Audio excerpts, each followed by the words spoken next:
ગુજરાત સરકારની પાલક માતા પિતા યોજના આજે રાજ્યના અનાથ અને નિરાધાર બાળકો માટે આશાનું દીપ બની રહી છે।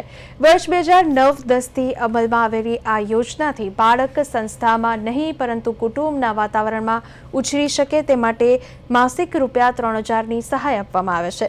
બનાસકાંઠામાં 1000થી લઈને વધારે બાળકોને દર મહિને 51.81 લાખની સહાય પહોંચે છે। વર્ષ 2023થી દીકરીઓના લગ્ન પ્રસંગમાં સરકાર દ્વારા વધારાના રૂપિયા 2 લાખની સહાય પણ આપવામાં આવે છે। બનાસકાંઠામાં તાજેતરમાં જ સમિતિ દ્વારા 12 નવી અરજીઓને મંજૂરી અપાઈ છે। ખરેખર જેનું કોઈ નથી તેની સાથે સરકાર છે। પાલક માતા પિતા યોજના અનેક બાળકોના જીવનમાં નવો ઉજાસ ભરી રહી છે। આ યોજના બાળકને કુટુંબમાં રાખીને સ્વસ્થ અને સંતુલિત વિકાસમાં મદદરૂપ બની છે।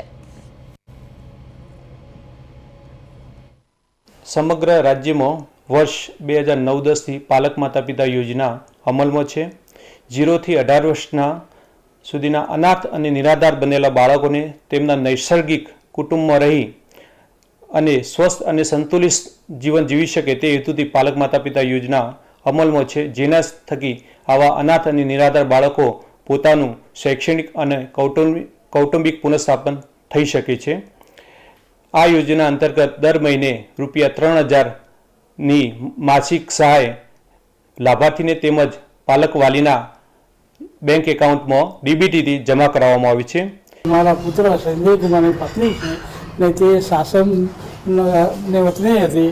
તેના માતા પિતા બિલકુલ નાની હતી ને મરી ગયા હતા ને એમના જે ગામ લોકો બધા જાણ કરી તો એ વખતે તેમણે સમાજ સુરક્ષામાં ફોર્મ ભર્યું। તેમણે મહિને 3000 રૂપિયા સમાજ સુરક્ષા આપતી હતી ને એમને પછી ત્યાં લગ્ન થયા।